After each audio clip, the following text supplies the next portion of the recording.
Hello everybody, welcome back. It's Dr. Movie time again. Me driving in the vehicle, going somewhere important. Actually just going somewhere where I need to make money, I guess. But I want to take time to share another movie with you, which all of these, again, for the most part, are all on Tubi, that you can check out for free. I like that aspect. I think it makes it easy for you to just, when you get done with this, open up Tubi and check it out. And I've been on this Italian roll here, the giallo stuff, and this is what happens after giallo, right? Because this is Italian and it still has some giallo tropes in there, but this Joker is a straight up slasher. That's right. This guy that's in this, our serial killer, could easily hang out with Michael Myers or Jason. Matter of fact, he's a little more creative than they are. So that's what makes this movie so fun. From 1987, Stagefright. Yeah, I became a fan of this movie in the 90s. And this when I really started discovering that a lot of these Italian flicks were just kind of ahead of their time. So you got to think about 87. All the biggies were hitting high notes, right? I think at this point you've even got Friday the 13th Part 7 around this point, right? So, I mean, the movies are out there. And one great thing about this one that we want to talk about is this is directed by Michele Soavi, which we just talked about in the last episode. Michele, Soavi. All of you that are listening, and if you're correcting me right now and yelling at your device that you're listening to, congratulations. You just joined a larger level of coolness because you actually know who I'm talking about. If I've got the name right or wrong, doesn't matter. I know his work, right? And this one is no slouch. But let's talk about, you talk about a cast when you talk about Italian horror flicks. We got George Eastman in this. Legendary. The guy's in way too many movies to mention. Well, let's just mention a couple here. You're talking Anthropocrathus, Absurd, Erotic Nights of the Living Dead. He's been in some of the Django stuff. Baby Yaga. It's a lot. It's really a lot. And you got a lot of staples that work with Soave and some other stuff. Barbara Capisti, David Brandon. And we got the great Giovanni, let me get where I can say his name right, Giovanni Lombardo Radis. Wow.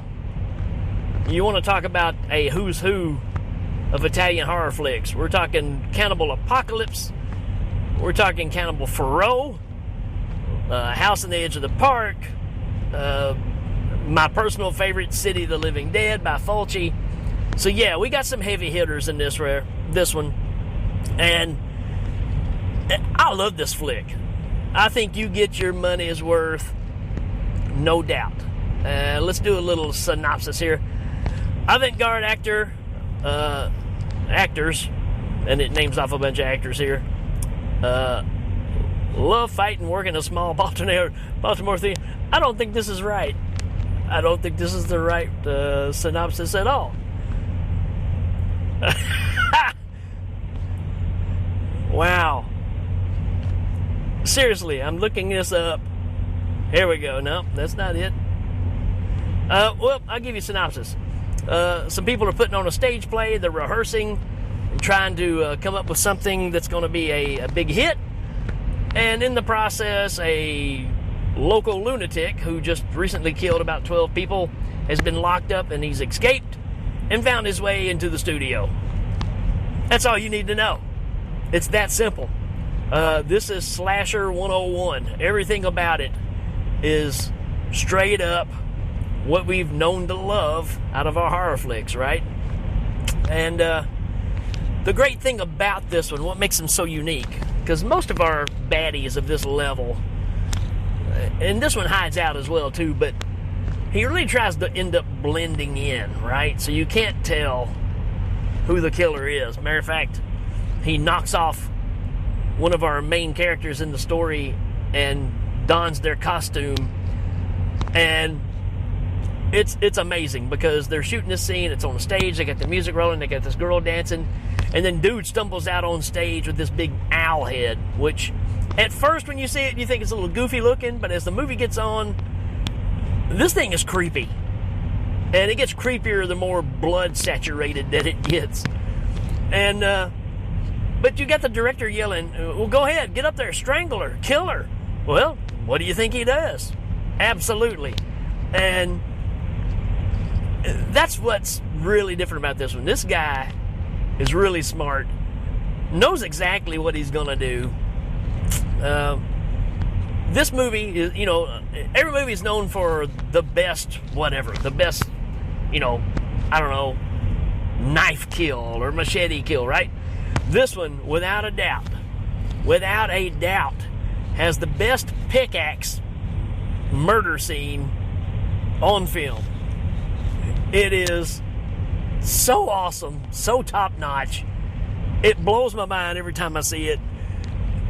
This movie makes me grin from my smile goes from ear to ear with this movie because it's done so well. It's so outrageous, but so well done. And these kills are just over the top, but so, I hate to say it, satisfying, right? Because it's just off kilter enough. This is one of those where can art be horror, or can horror be art situations, right? This is a very artsy film. You can tell, again, as Suave is taking what he's learned from Bava and from Argento, and you see elements of both of them in this movie. There's a lot of forced perspective in this movie that's done very well. So you've got all this great camera work, a lot of great work done. But then this story is straight up by the numbers slasher flick with a really awesome killer in it. And he's one of those that kind of refuses to die. One of those people as well. I'm not going to totally ruin it for you because I want you to check it out. But obviously they were shooting for the big slasher genre in America of the time. The Freddys, the Jasons, the Michaels. They were trying to create their own. And it's impressive. This has got some great stuff in it, and I just really enjoy it. Every time I watch it, I'm more awestruck by the way this movie is put together. So again, Suave just really starts showing off what he can really do in this movie. And you get to see him in the movie as well. He plays one of the cops that's sitting outside. So, you got this whole scenario where there's a key to the backstage, and nobody is to leave because they're trying to get all this together and prepared for a release date. This girl has a bad ankle, and she doesn't want to tell the director because she's afraid she'll get fired. She sneaks out, and one of her friends go out, and one of the stagehands, they go to the doctor so they can get her leg fixed. Well, thing is that's where our killer's hanging out at, right? They've got him locked up. Well, he gets out, gets in the back seat of their car, makes it back to the studio, and there's this whole scenario with the key, right? There's only one way in, one way out type scenario. And they have the key. They knew where it was. They went and got it. And that leads to the killer making his way into the building and wreaking havoc. One of the things that is really awesome about this movie and really disturbing at the same time is I love the fact of, they've got this huge reel-to-reel machine, playing the music for the program that they're putting together. And the killer starts playing his own soundtrack. He just finds select numbers that he really likes that's on this reel and starts playing them while he's going around hunting people to kill. I love that idea because it gives you a reason to have the music in the scene, right? And there's some awesome music in this too, some great 80s synth stuff going on. And I really like that aspect of it, and I really like towards the end And you Conan the Barbarian movie fans will know exactly what I'm talking about.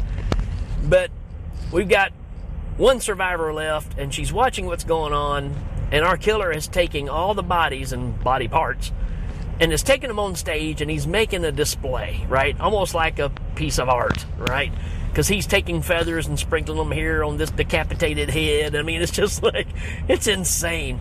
And then he sits in this chair like it's his throne with an axe at his side, petting a cat in his lap that's named Lucifer, and the music is playing, and it's just like the last scene of Conan, where he's sitting there in his throne reflecting on everything he has conquered and everything he's accomplished. And that's exactly what you're seeing here. And wow, it just really stands out. Can't say enough about this one. Highly recommend it. Like I said, it's on Tubi.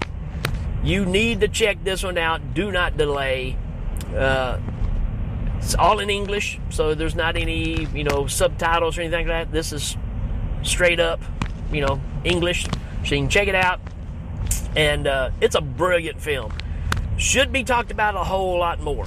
And I'm hoping that the more people I get to check it out, the better off it'll be. And, I know that people tend to stay away from movies that they just haven't heard of, or they just see it and they go, it looks like it might not be any good. Trust me. This one delivers the goods. There's some really, really great, kill effects in this one. So, like I said, I put this up there with a lot of the slashers. Matter of fact, better than a lot of the slashers that came out at the time. So, for me, it's a 4 out of 5, easily.